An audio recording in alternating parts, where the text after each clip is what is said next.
Hi everyone, and welcome to the Bare Basics lesson, which is an introduction to limits, and we'll also go into the first principles of differentiation. Okay, so let's start off by just revising a little bit about what we've been doing. We've been talking about rates of change, and we've talked about average rates of change and instantaneous rate of change. You will recall that when we looked at a curve, like we've got here on the PowerPoint, we can work out our instantaneous rate of change by finding the gradient of the tangent at any point on the curve. So the curve that we've got here and is used in our example throughout today is the equation or the function of f of x is equal to 5x squared. So that of course means that for any x value, we can work out the y value, which is also the value of the function at that point, by substituting in. So for example, for our point here that we're seeing where the gradient is, that's of the point x equals 2. So our y value at that point will be 5 times 2 squared, so 5 times 4, which is 20. So the point that the gradient we're finding here, where the tangent is actually 220.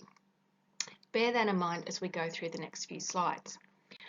So we worked out that if we make the size of the tangent large, we could actually get some error in that, because if your tangent is not precise, you can actually have some variation in what your endpoints are, and you might not be so accurate with the gradient as perhaps you could be.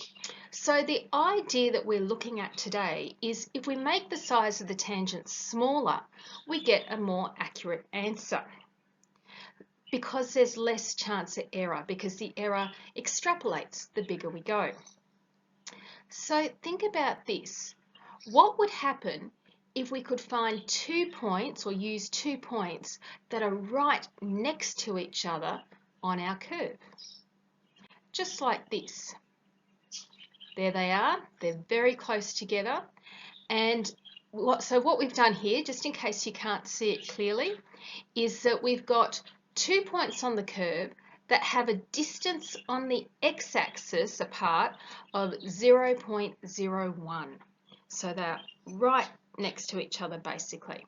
So we've got point P, which is x 5x squared, because that's what our function is.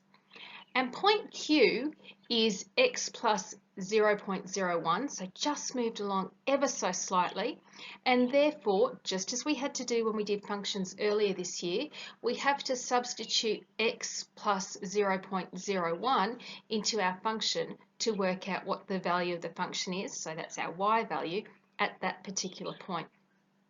Now these are so close together that our tangent is basically a chord, because remember, when we join 2 points on our curve, that's a chord. So consider the chord that joins these 2 points, because that's what we're going to use to find our gradient. So the gradient of the chord is found by finding rise over run. Now that was our grade 8 language. So remember, we then said that was our difference in y values over our difference in x values. That was the next step up. Even better was delta y over delta x. So what we've got here is we've got our delta y on delta x. Now what we can say is, remember, our y values are our function of x. So what we can say is that's our delta, our f of x, so the change in our function values over the change in our x values. So to find that, we do our good old P1, P2, Q1, Q2, and so on. Our x1 and x2, sorry. So here is our value of q, so the f of q, and here is our value of f of p, so that's our function of q minus our function of p over the change in the x values. So think about it for a moment and have a look at it and write it down. Then you try and expand it before you look at the next step. Here it is. So when we do expand it, so you can see what I've done first of all is I've expanded out our value for our f of q, and then we take away our f of p, and the difference is 0.01, because you can see that that is what our denominator simplifies to. When we expand out the 5 throughout our brackets, and then we take away the 5x squared, we're left with 0.1x plus 0.0005 all over 0.01, and that simplifies to 10x plus 0.05. Now, that's quite a bit of maths there. What does it really mean?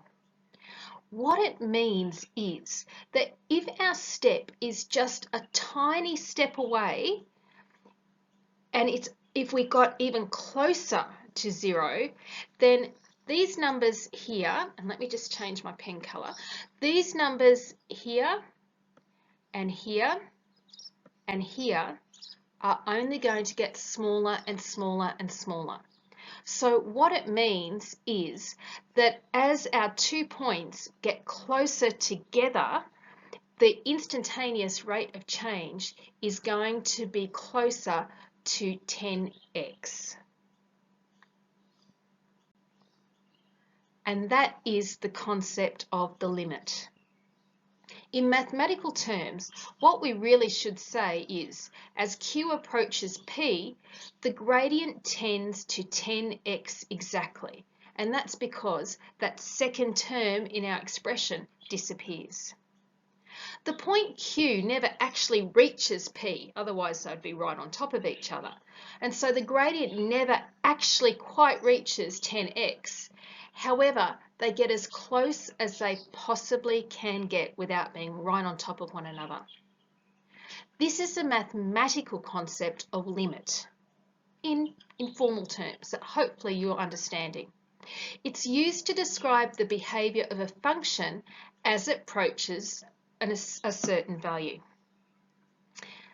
We can actually write this in mathematical notation, and it looks like this, where we're saying the limit as x approaches p of f of x is equal to 10x.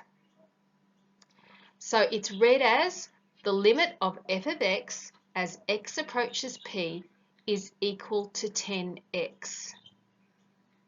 This is new notation for you, and it is important that you can actually read and write it, and that you can work this out from first principles that we are about to do. So please take notes on this. All right, so what we're moving on to is actually differentiation from first principles. So the gradient function can be written as, and here we go, I'm about to math you, the limit of h approaches 0 is f of x plus h minus f of x over h. Now don't freak out about that, because that is what we have just done, okay?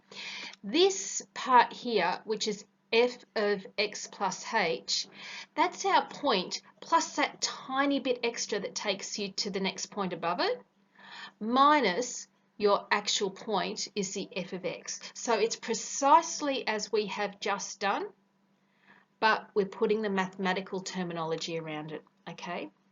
It's called differentiation by first principles, or from first principles. That is, we're stepping you back through.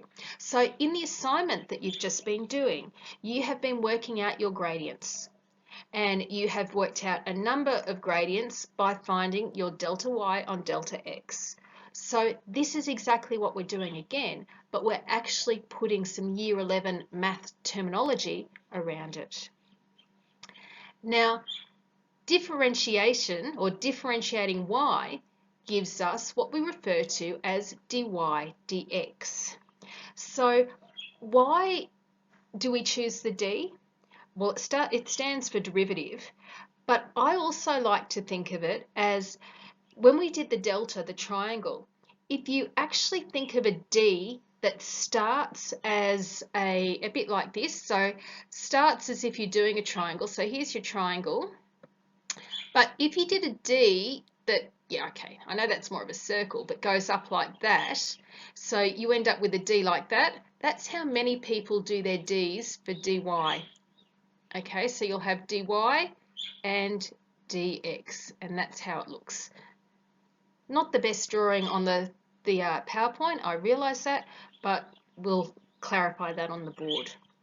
All right, if we differentiate f of x, we refer to that as f dash x.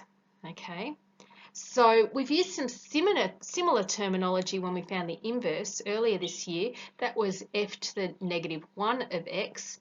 This one is f dash x. Let's work through an example. So you're being asked to find the derivative of x squared plus 10x. The first thing we do is we write the rule. So we have the limit of, as h approaches 0, of f x plus h minus f of x on h. Okay, so that's what we've got here, where we've written the rule. Now this side, think of this as my working side over here. This is all my working. So I've got f of x is equal to x squared plus 10x. So I also need to know though, what is f of x plus h? So we've already done substituting into functions, so that's exactly what we have to do. So I'm substituting x plus h into every spot in my function where there would be an x. So when I expand that out, I get x squared plus 2xh plus h squared plus 10x plus 10h. And that seems quite unwieldy.